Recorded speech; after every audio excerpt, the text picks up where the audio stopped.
Today, search and rescue teams work around the clock after the devastating Texas floods. Netanyahu heads to Washington, saying he's confident Trump can help seal a ceasefire deal. And Ukraine has withdrawn from a treaty banning anti-personnel landmines.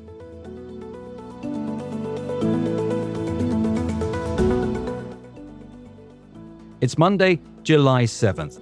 This is Reuters World News, bringing you everything you need to know from the front lines in 10 minutes every weekday. I'm David Spencer in London.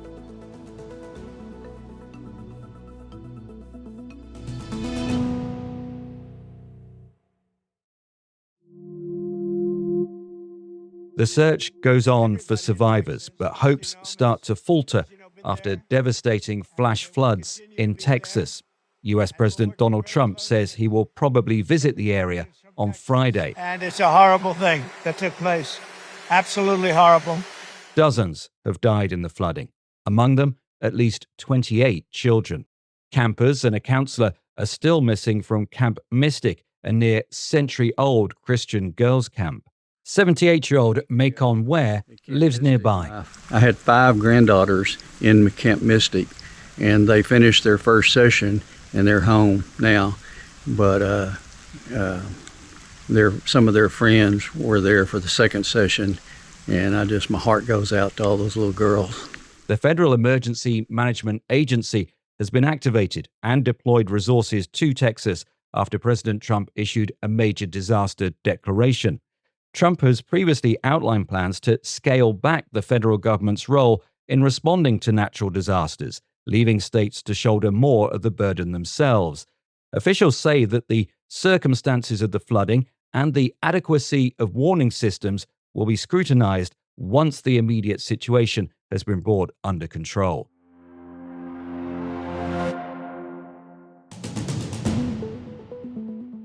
Are you surprised by the verdict? What did your Erin Patterson have to say? A verdict in the case that has gripped Australia. 50-year-old Erin Patterson, convicted of murdering 3 elderly relatives of her estranged husband with a meal laced with poisonous mushrooms and attempting to murder a 4th. She denied all the charges, saying the deaths were accidental. Patterson will be sentenced at a later date and faces a maximum life sentence. We've got a special episode on this case, and we'll put a link to that in today's pod description. Elon Musk has announced he's going to start a third party, the America Party, and Trump has an opinion. Third parties have never worked, so he can have fun with it, but I think it's ridiculous. Musk says his move is in response to Trump's tax cut and spending bill, which he says will bankrupt the US. The world's richest man says his new party will be a disruptor in the 2026 midterms by looking to unseat Republicans who backed the big, beautiful bill.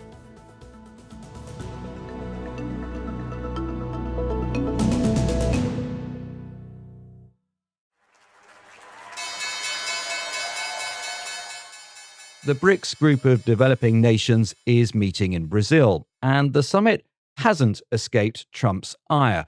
He's threatening any country aligning itself with what he calls its anti-American policies with an additional 10% tariff.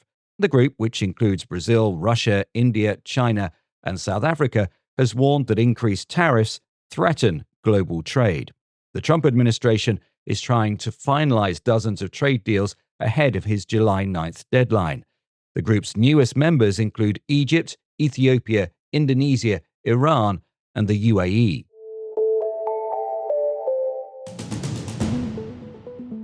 Israel has attacked Houthi targets in 3 Yemeni ports and a power plant. That's according to the Israeli military, and it marks its first attack on Yemen in almost a month. Hours after those strikes, Israel said 2 missiles were launched from Yemen. Attempts were made to intercept them, and those results are still under review.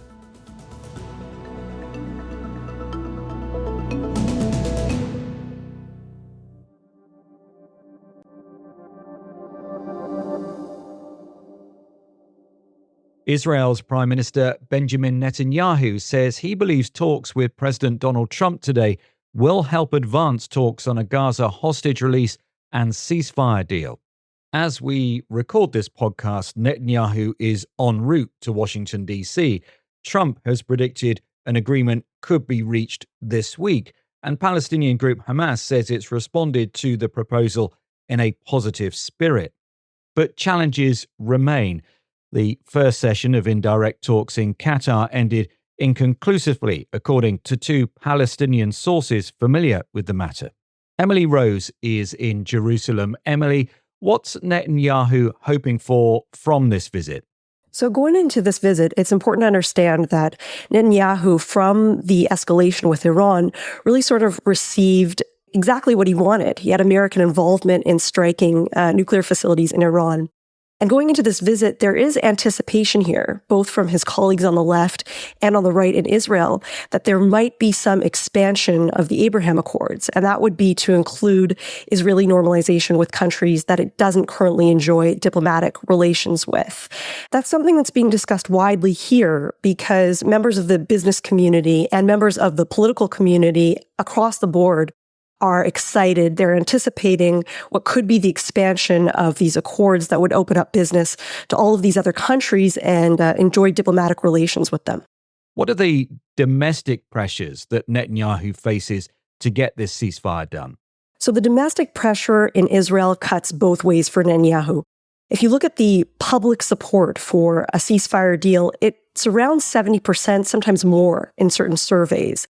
That means that he's under massive pressure to try to secure a deal that would release the hostages being held by Hamas in Gaza.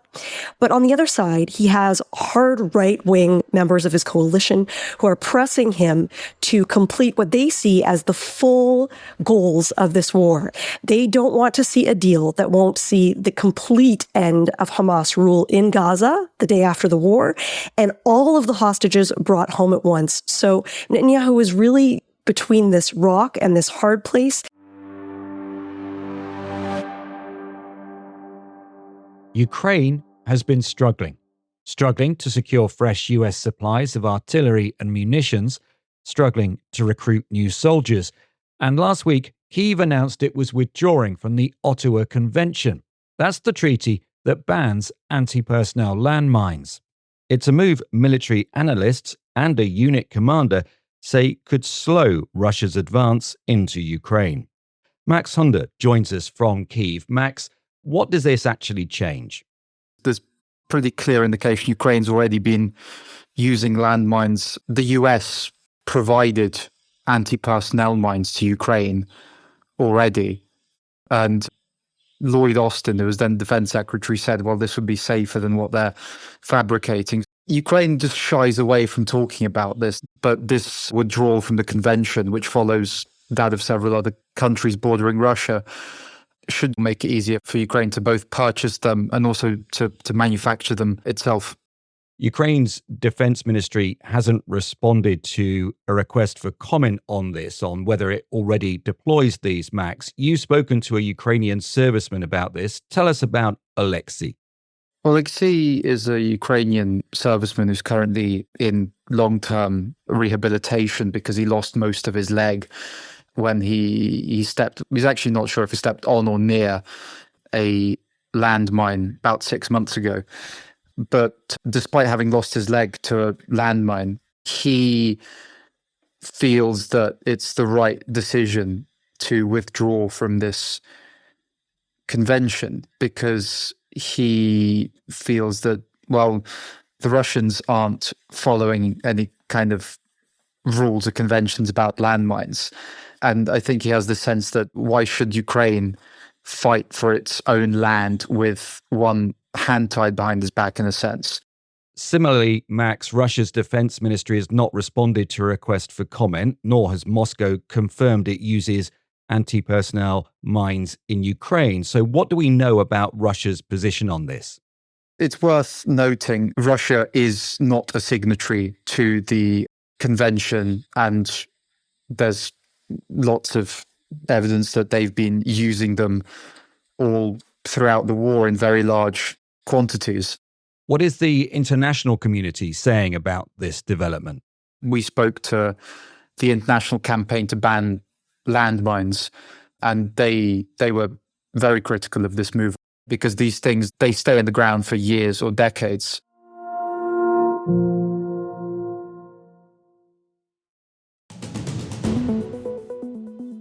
And for today's recommended read, A Rare Trial, which kicks off today. Groups representing US university professors who protect international students and faculty who engage in pro-Palestinian advocacy from being deported are challenging the Trump administration's immigration agenda in court. We'll drop a link to that story in the pod description. For more on any of the stories from today, check out Reuters.com or the Reuters app. Don't forget to follow us on your favorite podcast player. We'll be back tomorrow with our daily headline show.